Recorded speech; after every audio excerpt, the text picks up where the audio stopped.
ಮರ್ಯಾದೆಯಿಂದ ಮಾತಾಡ್ತಾ ಇದ್ದೀರಾ. ಅಲ್ಲಿ ಆಡಿಯೋದಲ್ಲಿ ಏನು ಹೇಳ್ತಾರೆ, ನಾನೇ ಇಂಡಸ್ಟ್ರಿ ಆಳೋದೇ ನಾನು ಅಂತ. ಅದು ನನಗೆ ಆಸೆ ಆಗ್ತಿದೆ ಸರ್ ರೆಕಾರ್ಡ್ ಕೇಳಿದರೆ. ನನಗೆ ಅನಿಸುತ್ತೆ ಇಷ್ಟೊಂದು ಈ ಥರದ್ದೆಲ್ಲ ನನಗೆ ಅಷ್ಟು ಪ್ರಜ್ಞೆ ಇದ್ದಿದ್ರೆ ನಾನು ನಿಜವೂ ಡಿಲೀಟ್ ಮಾಡಿಸ್ತಿದ್ದೆ ಸರ್.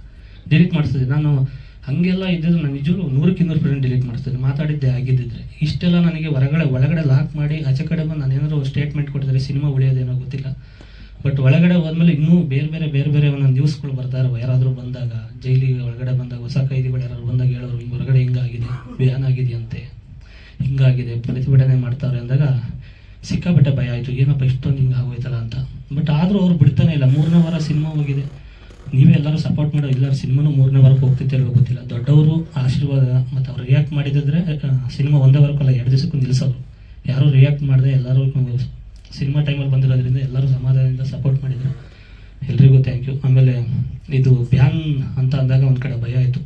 ಉಮೇಶ್ ಬೆಣಕಾರ್ ಸರ್ ಹತ್ರ ಹೋದೆ, ಹಿಂಗೆ ಆಯ್ತಣ ಅಂತ ಎಲ್ಲ ಕೆಲವು ತೋರಿಸ್ದೆ. ನಂದು ಮೆಸೇಜ್ಗಳು ಮಾಡಿರೋದು, ರಿಪ್ಪು ಮಡೇನೂರು ಅಂತ ಒಂದು ಫೋಟೋ ಮಾಡಿದ್ದಾರೆ, ಅದನ್ನು ತೋರಿಸ್ತೇವೆ. ಹಿಂಗೆಲ್ಲ ಆಗಿದೆ, ಯಾವ ಡೇಟಿಗೆ ಯಾವ ಟೈಮಿಂಗ್ಸಿಗೆ ಮೆಸೇಜ್ ಮಾಡಿದ್ದಾರೆ, ನಮಗೇನು ಬೇಕೆಲ್ಲ ತಗೊಂಡಿದ್ದೀವಿ ಅಂತಿರೋದು. ಪ್ರತಿ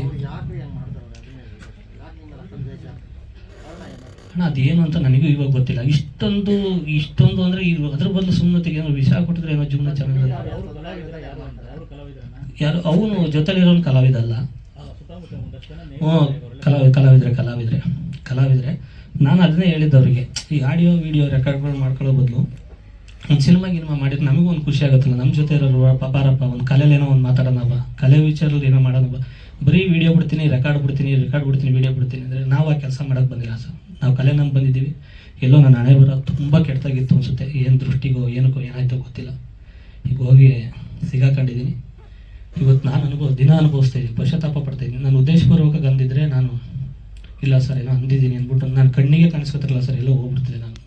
ನಾನು ಆ್ಯಕ್ಚುಲಿ ಆಚೆ ಬಂದಾಗಲೂ ಅಂದೇ ಅನ್ಕೊಂಡೆ, ಕಾಣಿಸೋಬಾರ್ದು ಬೇಡಪ್ಪ ಅಂತ. ಬಟ್ ನಾನು ಕಲೆ ನಂಬೇ ಬಂದಿರೋದು, ಬೇರೆ ಕೆಲಸ ನಾನು ಮಾಡೋಕ್ಕೆ